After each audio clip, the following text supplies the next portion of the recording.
Stocks, currencies, bonds, commodities. The stock market has become a giant casino where traders are buying and selling non-stop. With each transaction, the objective remains the same: to make money.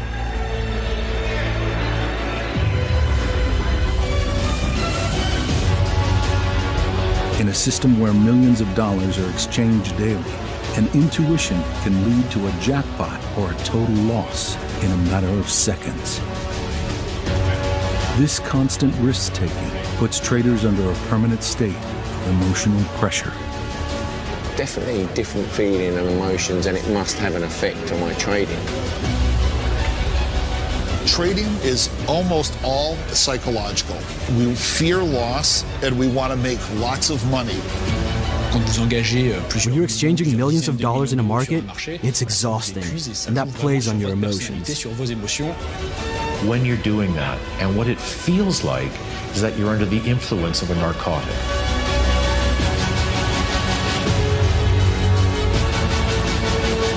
Through a new science called neuroeconomics, we can study what propels the choices of these powerful masterminds. Can hormones or emotions obscure a trader's clarity? Are recessions a result of their irrational behavior? Is the human factor the weakest link in the world economy?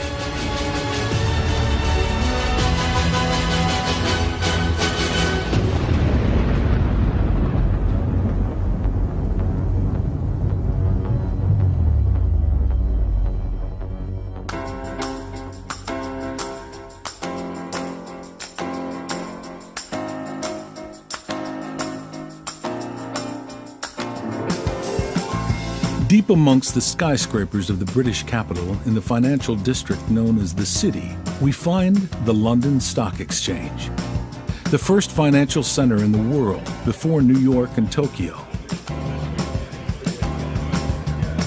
Each day, millions of transactions occur in these high-tech trading rooms.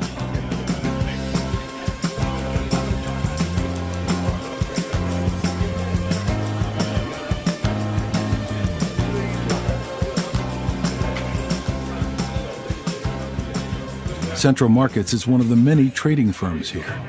The market seems calm this morning, but the tension is undeniable.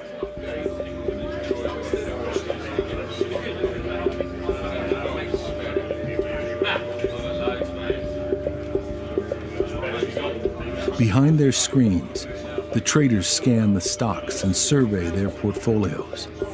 They're on the lookout for even the slightest opportunity. Their mission? Buy low, sell high, to grow their clients' assets. To make money is the motto of the financial world.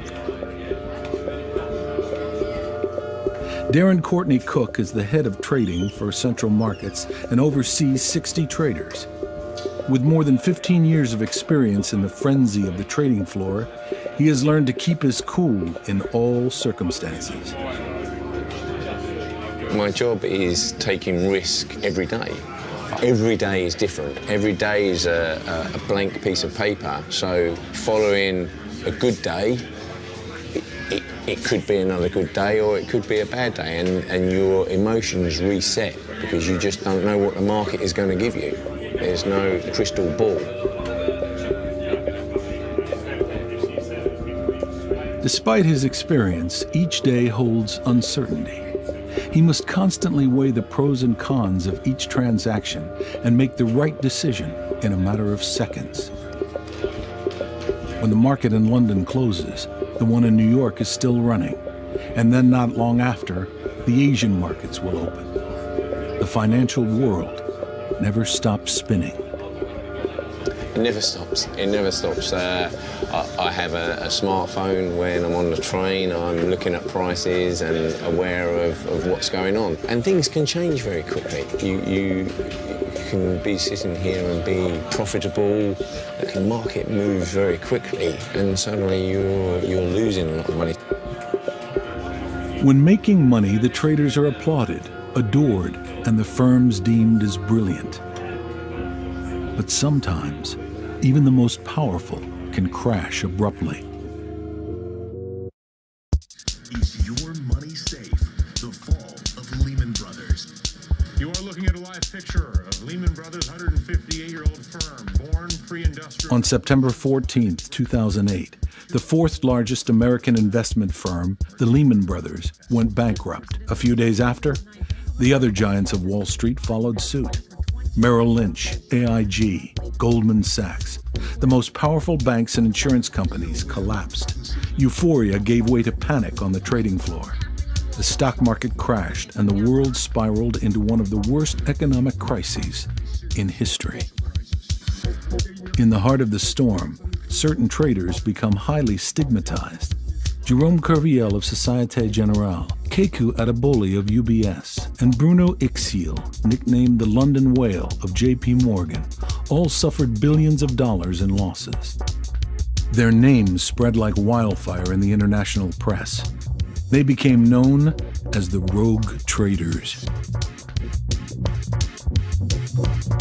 These modern speculators point out an essential yet concealed part of the market frenzy. Despite the ultra-sophisticated computers and software programs, man is still at the center of global finance.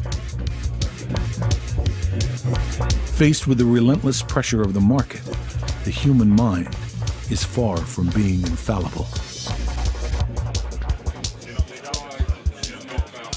A trader, if he loses money, everyone's could have done better, you know, without really knowing what's gone on or the reasons for losing the money.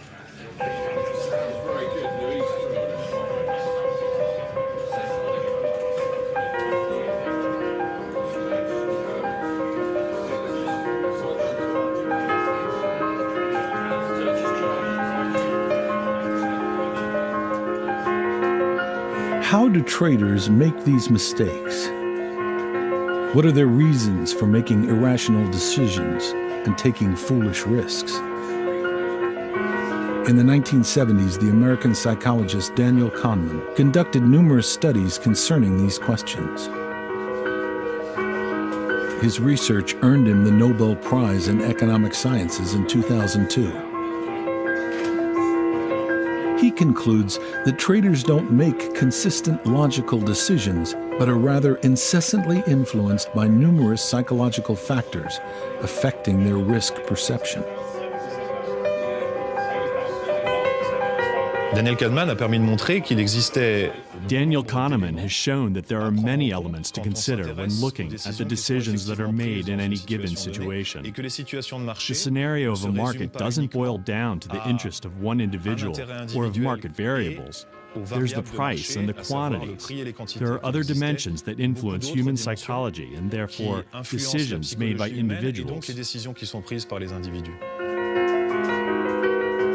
In marketing, psychological factors are extremely important in selling products, whereas they are hardly considered in economics. Recent economic news events have certainly shown that the study of economics has mistaken the importance of psychological factors. Understanding the human factor and the psychological dimension of decision-making is just as important in the functioning of the economy as it is to understand consumer behavior.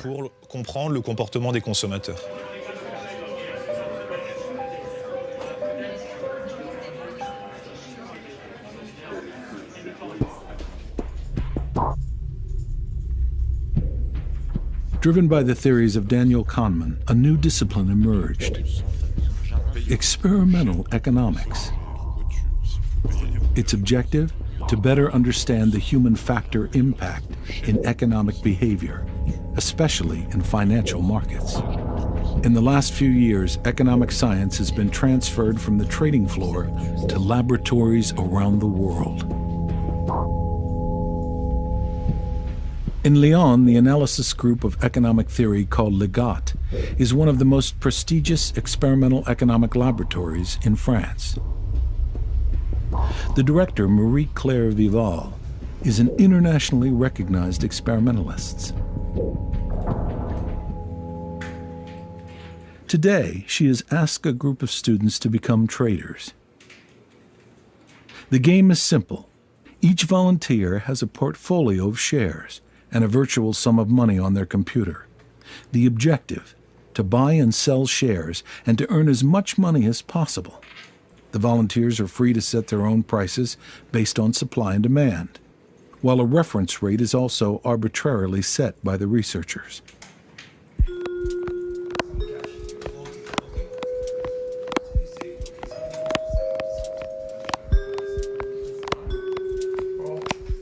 All of these apprentice traders react the same way, buying and selling their shares close to the reference rate, slightly below or slightly above. The market price doesn't collapse or peak, and the market remains stable in line with economic forecasts. But Marie-Claire Vivalde and her team suddenly introduce a new rule to the game. Now, at the end of each trading period, the 3 best players that have gained the most money will receive a bonus. The competition begins. The effect is immediate. The trading intensifies and the share prices soar above the reference rate. They climb throughout the entire exercise before diving sharply at the end. A true speculative bubble is suddenly formed. The volunteers are aware of the fluctuating value of their assets. They understand it early on with the short-term bonus, and we see that magnificent bubble form. The market price soars above the norm, quickly and consistently. They are all concentrated on the price growth.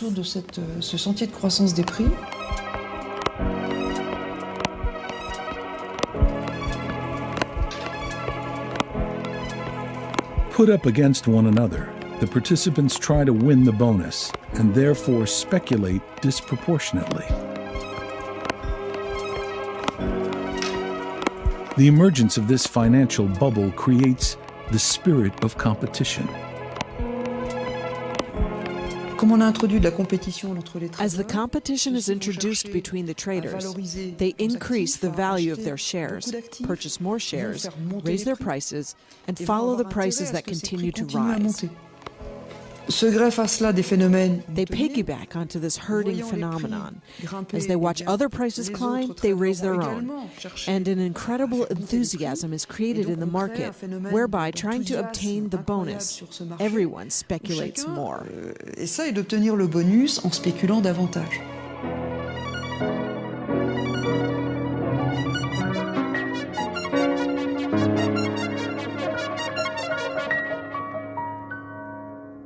In real trading rooms, it's the same thing. The competition between traders is unending.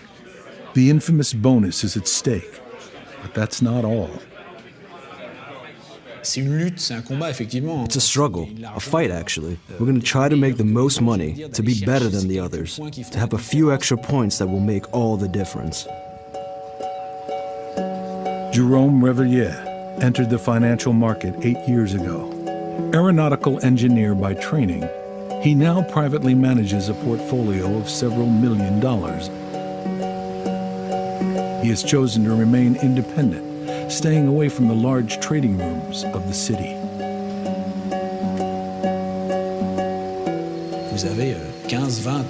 You have 15, 20, 30 traders in the same room who have to achieve the maximum of results. Sure, at some point the ego, the desire to be the best, takes over. Except the effect is enhanced by the notion of trading, which by nature already pushes people to their limits. We're talking about money, millions and billions of dollars that's going to propel the already frantic competition. Like pro athletes, traders are true competitors. But how far will they go to win at all costs? What risks are they willing to take?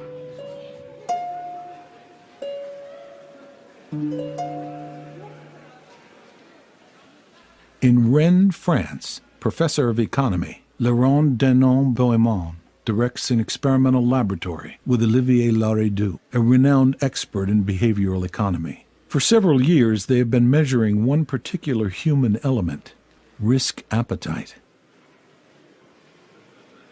To do this, they have asked volunteers to choose between two different lottery games, one with a guaranteed, moderate win, or another with an uncertain but greater win. Would you prefer a 100% chance to win $100 or a 50% chance to win $150? The researchers vary the amount and winning probability with each lottery. Would you prefer a 100% chance to win $100 or a 50% chance to win $200? Or a 100% chance to win $100 or a 30% chance to win $200? Would you prefer a 100% chance to win $50 or a 30% chance to win $200? With each experiment, the findings are the same. The majority of participants choose the lottery with the smaller but guaranteed win. It seems that people tend to avoid situations that appear too risky. Man doesn't like risk on average. Most people try to avoid it. But this natural reluctance toward risk is easily eclipsed by another phenomenon. For this experiment, the rules are changed. The participants will no longer make money. Instead, they will lose. Would you prefer a 100% chance to lose $100 or a 50% chance to lose $150? The result? People are willing to take serious risks to avoid losing money. People hate to lose. We estimate that during an experiment, they weigh the loss 2 to 3 times per the gain. This means that to compensate a loss, they need 2 to 3 times equivalent to gain. There's extreme aversion to loss. This profound fear of loss has an unexpected consequence in classic economic theory. In a situation of financial loss, anyone could become a risk taker. In this case, surprisingly, the attitude towards risk is reversed. People seek the risk. They are ready to lose much more, to have the chance to lose much less or nothing at all.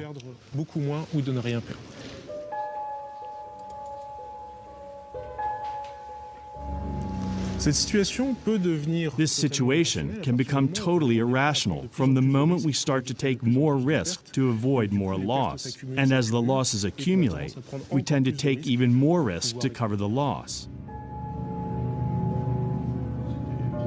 Taking risk to rebuild costs. For traders, their greatest danger are the decisions they make in times of loss. If I've lost money in a day, I will work later, I will work longer, and with that, it's not good because you're fatigued. I've been here since 6:30 in the morning, but because I'm trying to make money back that I've lost. When I've had a good day, I want to lock in the profits for the investor, whereas when I've had a bad day, I want to make it back. So yeah, definitely the emotions do kick in, and they are very different from being profitable and up and being down. Certain behavior in the trading room and certain excessive risk-taking is ultimately related to the trader's feelings, to their emotions, psychological state, even their mood that day. The day where you're in a bad mood or where there's too much stuff going on in your life, it's guaranteed to be a bad day. What is going on inside the body that pushes traders to be susceptible to their emotions? What drives any of us to take more risk in certain situations? Back in Lyon, we enter the laboratory of Gat. Marie-Claire Vival is conducting a new experiment to see what the human eye cannot. Reactions inside the body. I'm going to place these electrodes here, so now we can actually measure the perspiration. It's not painful. There's absolutely no risk. Similar to a lie detector test, these electrodes measure the electrical changes in the skin's surface. The variations essentially show the small differences in sweat secretion. The participants are given a choice. After receiving a sum of money, they can either declare it to the tax authorities or they can attempt to conceal it. In other words, they are offered the possibility of tax evasion.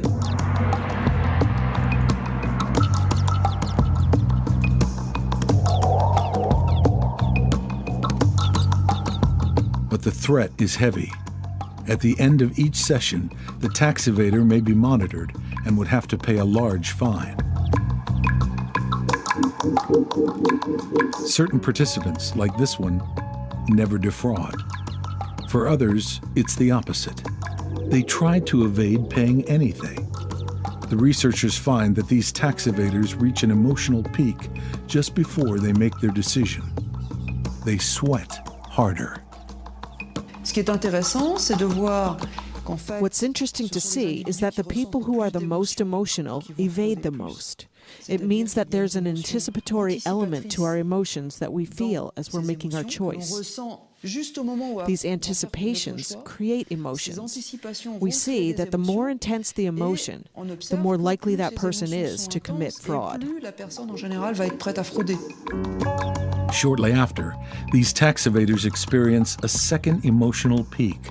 It occurs precisely when they discover that they are being monitored or that their tax evasion was a success. If you find out that you weren't monitored and that you've fraudulently acquired a lot of money, it's possible that you'll feel extremely satisfied in the moment, and that's going to ultimately encourage you to risk again in the future. These emotions contribute to a learning process and will have an effect on your economic behavior.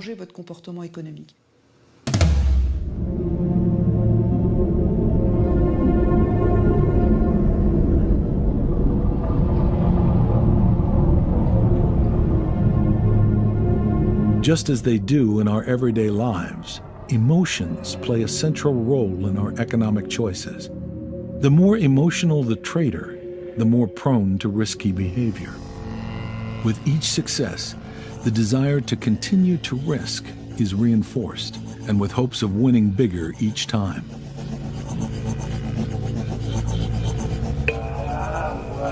On the trading floors across the globe, this is just the kind of vicious spiral that threatens a trader's euphoria. John Coates, a former Wall Street trader, remembers perfectly how he felt when winning big during the peak of the financial bubble.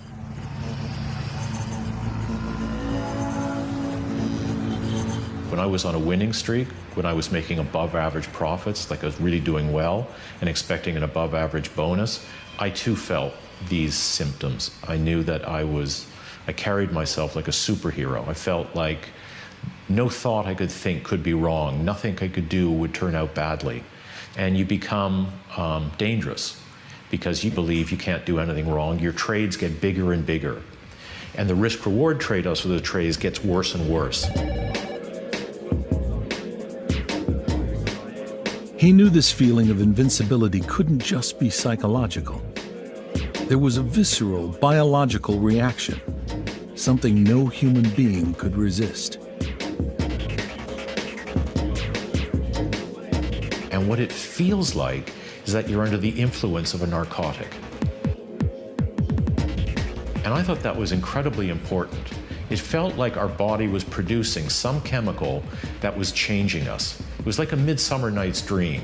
You know, the night comes, people go crazy, they swap partners, which of course happens during a bull market. You know, people are making so much money, they want to like leave their wives and move on to something else. I mean, it's just like a Shakespearean night. And then when the market crashes and people wake up to reality, they're just like, you know, the characters in Midsummer Night's Dream the next day. They're holding their head in their hands going, how could I have been so stupid? So this really seemed like narcotic behavior to me.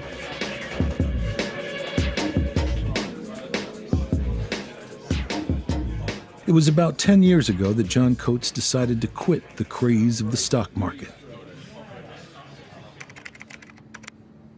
He turned in his investment portfolio for a set of measuring instruments to become a neuroeconomist. His former colleagues become the subjects of his research. Under the microscope, he observed the behavior of nearly 200 financial professionals from the same trading floor. It was the first study of its kind in what is a very closed-off environment. Recently, he has been concentrating on something specific: the level of hormones contained in the saliva of financial traders. The results quickly spread throughout the globe. The level of the male sexual hormone testosterone plays a key role in the risk-taking in the stock market. Rising levels of testosterone drive irrational exuberance, drive increased risk-taking. We did observe that baseline testosterone levels were correlated or did predict the levels of risk that the traders were taking. The more testosterone someone produces, the more they are inclined to make a risky bet. On the trading floors of the city, Wall Street, and Tokyo, the traders are often young men and in the prime of their life. They are producing testosterone at a maximum level.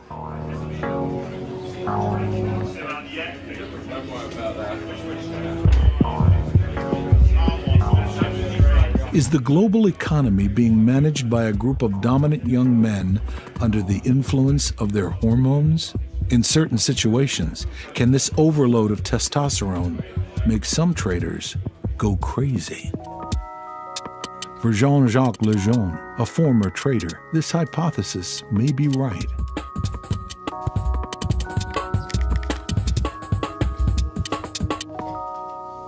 On prend des jeunes hommes avec un ego assez affirmé. We take these young guys with big egos, typically chosen for their analytical capabilities, and they usually have a healthy dose of testosterone. Parmi cette population, vous allez avoir, so within this group, you're going to sometimes have that famous mad trader, and it's going to happen that you'll see irrational behavior. Irrationnel au sein de cet endroit.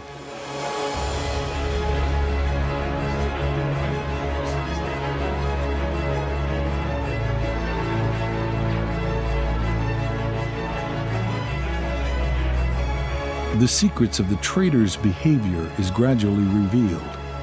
Their greed, their emotions generated by risk-taking, and most of all, their visceral fear of losing all, contribute to how they make their decisions. Their hormones only reinforce this phenomenon. But to better understand the psychological and physiological mechanisms, we have to look deeper inside the human body and enter the brain. Inside the cerebral cortex lies the source of all our daily actions, from our most simple movements to our most complicated thoughts, our childhood memories and our feelings today. It's all controlled by the billions of entangled neurons that cover the skull. Even financial decisions, a trader's choice to buy or sell, to take a risk or remain cautious.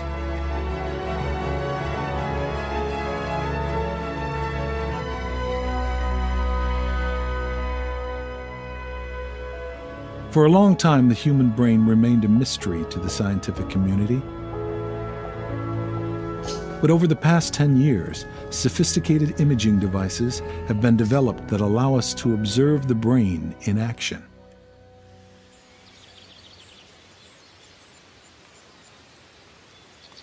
Here in Lyon, France, we enter at the Institute of Cognitive Science, a prestigious center for research and neurosciences. Jean-Claude Drière and his team of students are studying a specific phenomenon, the brain's reactions after winning.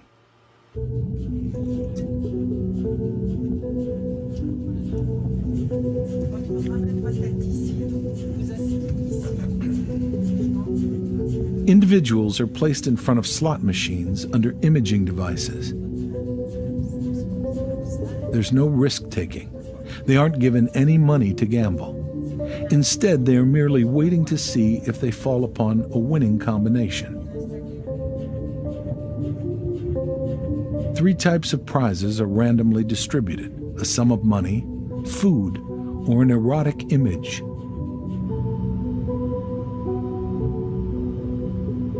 On their screens in real time, The researchers measure the brain's reactions.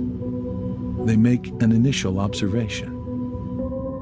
In the result of a victory, 3 sections of the brain are specifically activated: the amygdala, the striatum, and the part of the prefrontal cortex located between the eyes. These zones are widely known by specialists to be associated with the sensation of pleasure. The results show that winning sends a rush of good feelings through the head. They also make a surprising discovery. The activated zones are identical regardless of the nature of the prize. Money, food, or sex. The effect is the same. Whether it's for money or another reward, such as an erotic stimuli or food, for example, there is a system that's called the reward system that is regulated by a molecule called dopamine. This system is an old one.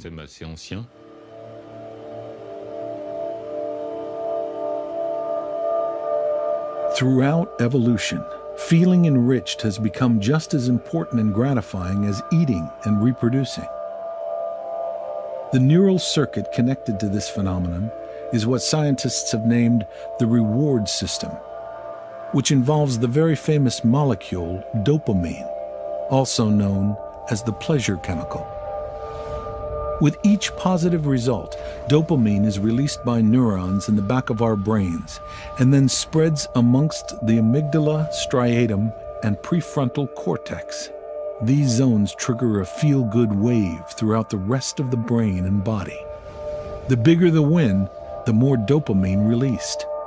It's this process that can propel a trader into a state of total exhilaration. When you win $50, $100, $200,000 in a few minutes, that's a lot of money in a small amount of time.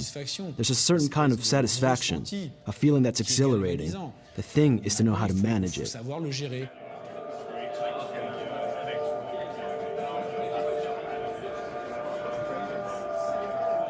There's unfortunately a downward spiral that happens to most people, though. It's when they want to win more than the time before. Say you win a lot on the first or second try. There's this incredible euphoria that comes over you. If we're not careful, we can quickly tumble into that downward spiral of taking more and more risk, all to win more.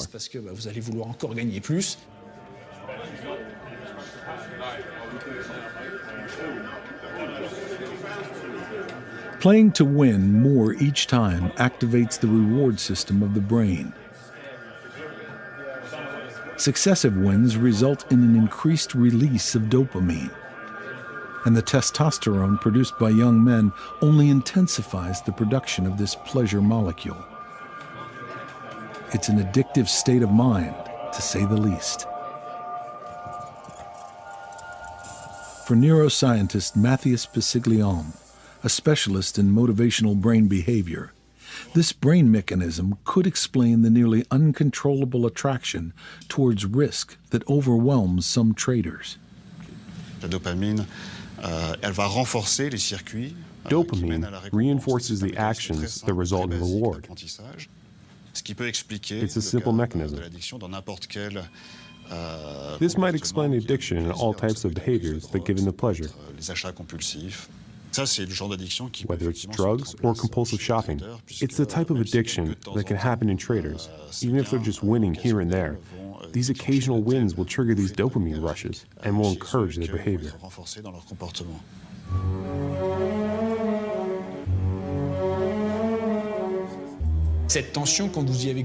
After experiencing this rush, it's hard to do without. And I know lots of traders who try to give it up but can't help but keep at least some small account somewhere to keep it going. Because it's exhilarating. I have to say it's exhilarating. And it's what's going to cause the losses for a lot of people in the market. There's something addicting, something powerful that will continue to push you and make you dependent on it.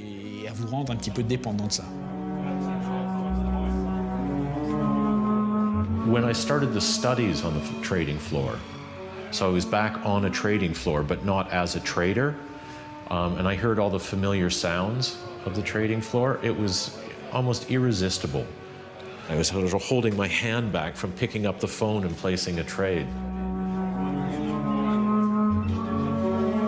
But in our endless quest for pleasure, our brain offers another major influence, irrational and unconscious fear.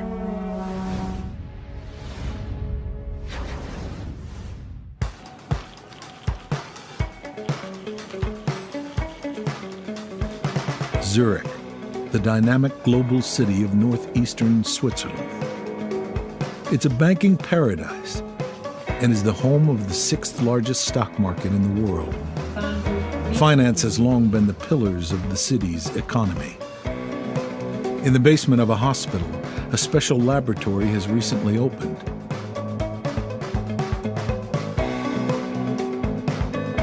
The SNS Lab, founded by Ernst Fuhrn, a worldwide renowned economist.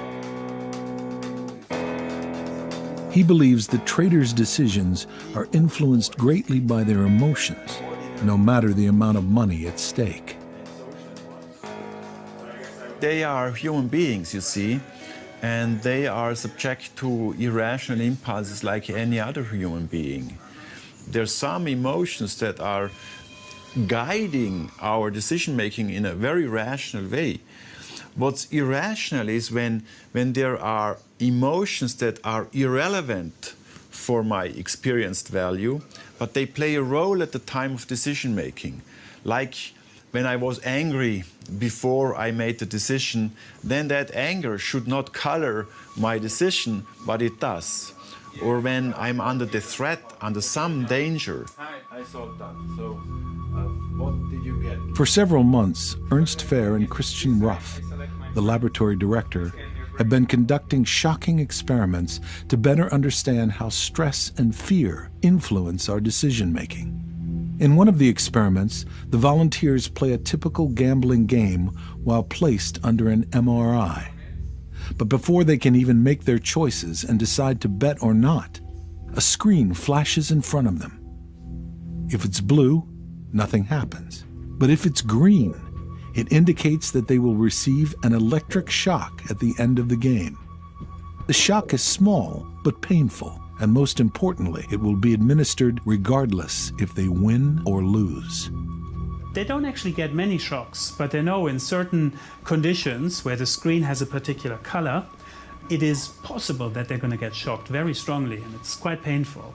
And we can measure by their skin conductance, for instance, that they really are quite anxious when they know that they might get shocked. And we then measure their financial risk-taking behavior. So we're quite interested in finding out how does the brain value things and value risks in particular when you're in a tense, anxious state versus when you're in a relaxed state. Two zones of the brain are activated during this stressful game. The amygdala, which represents both positive and negative emotions, and the anterior insula, which is linked to the feeling of disgust. Under these conditions, the participants are much more likely to take risks.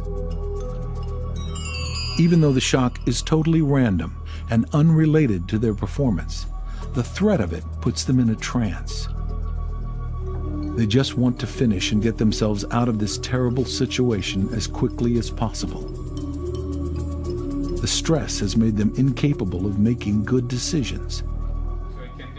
That danger at the time of decision-making affects my decision-making, even though it has no impact whatsoever.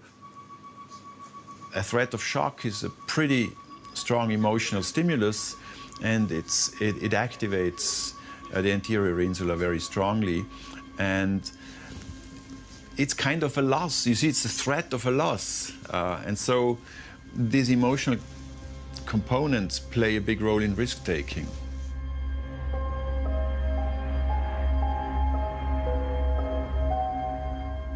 In trading environments, there's lots of stress and pressure. How does such stress and pressure, such background emotions, how does that influence our choices?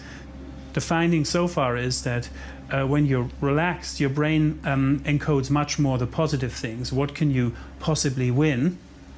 Whereas as soon as you switch, on a trial-by-trial basis, really, to a negative anxious state, your brain focuses much more on what you could possibly lose, so the negative consequences.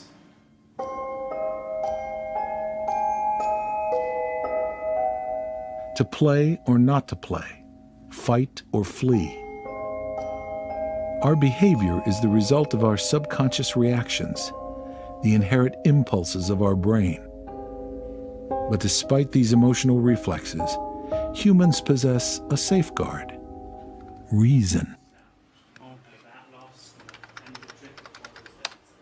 To uncover exactly where our analytical ability lies inside our brain, Christian Ruff has developed an unusual method based on neurostimulation. He uses electrical pulses to activate specific neurons. So the first thing we're going to do is we're going to localize the area in your brain that we want to stimulate today. For that, you would have to put up these glasses, please. The technique is non-invasive and generally non-painful. Using a pointer, he starts by localizing a specific area of the brain in the dorsolateral prefrontal cortex. This zone is believed to be connected with conscious decision-making. Perfect. Okay, we have it. Then a unique apparatus is installed. It generates a carefully controlled magnetic field, which will literally numb the neuron. Okay, we're starting now. The dorsolateral cortex is now entirely inoperative for a few minutes. This is when the researchers ask a series of financial questions in several different contexts. The result: without the use of their dorsolateral cortex, the participants appear to be even more sensitive to loss. In an attempt to get out of the situation, they take even more risks than they would normally if they had 100% brain capacity. The dorsolateral prefrontal cortex may actually influence these automatic emotional responses in order to allow people to overcome these emotional states, right? And to basically accept that a certain loss is better in this case than taking a risk. So it's not just the dorsolateral prefrontal cortex that we think is driving behavior, but it's more the influence that the dorsolateral prefrontal cortex might have on these emotional areas, such as the amygdala and the insula. By influencing the instinctual reactions of the brain, this region of the cortex could be considered the command center for decision-making. It's like a cognitive shield that prevents us from being controlled by our impulses. We can perhaps think of the brain like an orchestra. So there's different special brain areas that each have a particular function, like instruments in an orchestra. They all have distinctive sounds. And in the brain, it's similar. On the one hand, there's the brain reward system. This is a system that basically encodes what's valuable to us, what's rewarding to us. And then there's also other brain areas that encode emotional states that are constantly active, trying to evaluate everything that's happening out there in the world. And these are basically all areas that you might say encode somewhat automatic impulses, emotional impulses. On the other hand, we have areas of the outer surface of the brain that control the brain function in line with what we've learned, with our conscious experience. And all of these different areas, like in an orchestra, basically need to play together and form one coherent state of the brain. And we can think that sometimes there's a competition. Our emotions can influence what we think, but we can also influence our emotions by what we're thinking.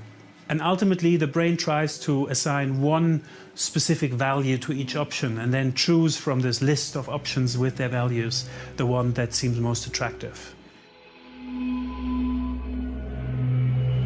The brain essentially has two complementary systems of thinking. One, quick and automatic, based on our emotion. The other, more reason-oriented, evaluating in detail the possible consequences of our decisions. But caught in the frenzy of the trading floor, this process of consciousness proves too slow and useless. Therefore, feeling usually trumps reason. In a trading floor, decisions need to be taken very quickly. They need to be taken often based on limited information, and they're taken in a competitive setting. Here, of course, it's hard to take decisions in a, say, careful and slow manner.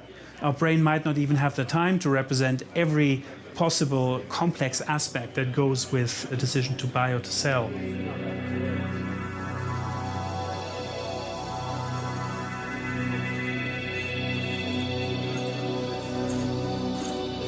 A visceral fear of losing and a consuming desire to win. Rob Hoffman, a trading professor based in Chicago, claims that these two reflexes are the two greatest enemies of traders playing the stock market, whether you're a professional or not. Emotions that really drive the market are fear and greed. We fear loss, and we want to make lots of money. And I see even, I see gamblers, people who like to play poker, casinos. I see people like this want to get into the markets because they see lots of money can be made very fast, but they don't think about the loss that can happen, or they think it won't happen to me. I'm better than the market. What's horrible with stories like with Kerviel at Société Générale and others is that it's a classic pattern for lots of people. Even someone with $5,000 or $10,000 in their equity savings plan can fall into the same trap. Meaning they take a position, fall in love, and then they're not able to get out because they don't want to admit they made a mistake. And then they're just stuck in this downward spiral. It's the biggest threat to anyone.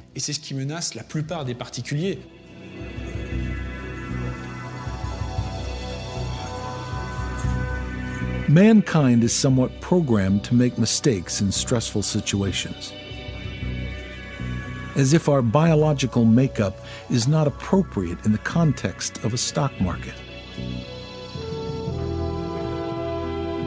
This is precisely the theory of Sacha Bourgeois-Giron, professor and neuroeconomist at the University of Panthéon-Assas in Paris. He believes that our brain hasn't had enough time to adapt to the modern economy.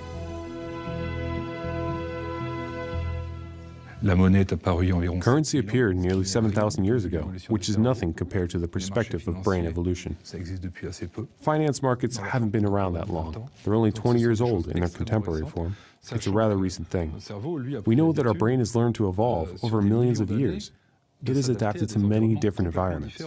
The dangers of predation, of domination, the brain has remained aware, but it must also adapt to modern forms of decision-making. How can it adapt to that, knowing that it's a small period of time and there's no possibility of anatomical change in the brain? It takes a long time, not 7,000 years, but much, much more.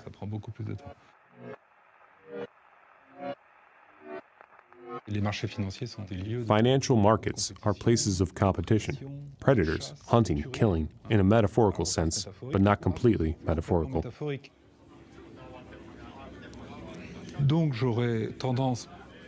I tend to believe that there's a form of cortical cultural recycling, meaning that cultural environments have influenced our brains to recycle old, adaptive, cerebral recourses from past environments to use towards new environments.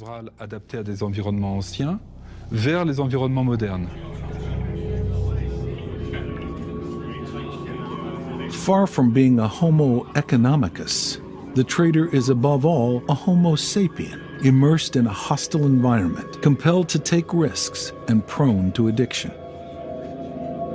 Given this somewhat weak human assessment, a tempting solution might be to replace traders with computers. However, even machines have their limits, and it seems impossible to remove human control completely from the markets. There will always be traders on the trading floor. So how do we improve their performance? How to avoid abuse in the market and ensure rational decision-making? Science has been making great strides in understanding the brain, and the concept to artificially manipulate man is already in place. In the military in certain states, there's a lot of interest in neurostimulation, in particular to enable soldiers to take the right decisions in particular situations. With respect to traders, I mean, technically, I think it would be possible to influence brains in a way that decisions are taken in a particular style. This is what our experiments are about.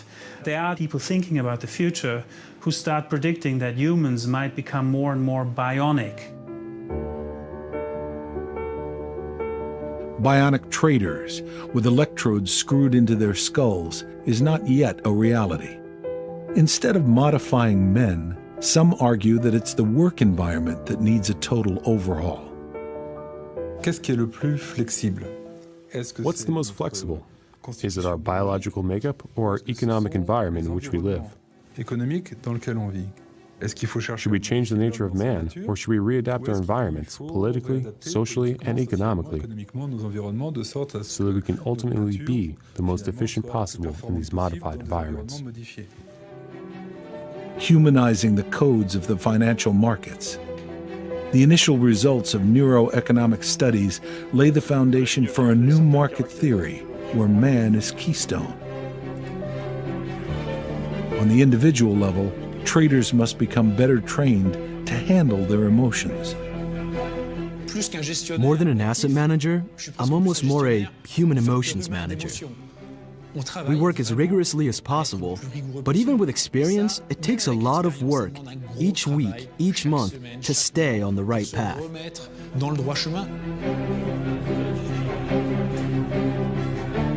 Discipline and risk management, that would make a good trader. Banks and trading firms need to review the culture of the trading floor and, above all, modify the allocation of bonuses. Companies need to have an architecture of primes that directs people in the right way so that they don't make mistakes that lead to these huge losses that sometimes happen from rogue traders and so on. Despite the stock market crash of 2008, no new regulation has been put into place. Yet neuroeconomists seem unanimous. If nothing is done, another global financial crisis could strike at any moment.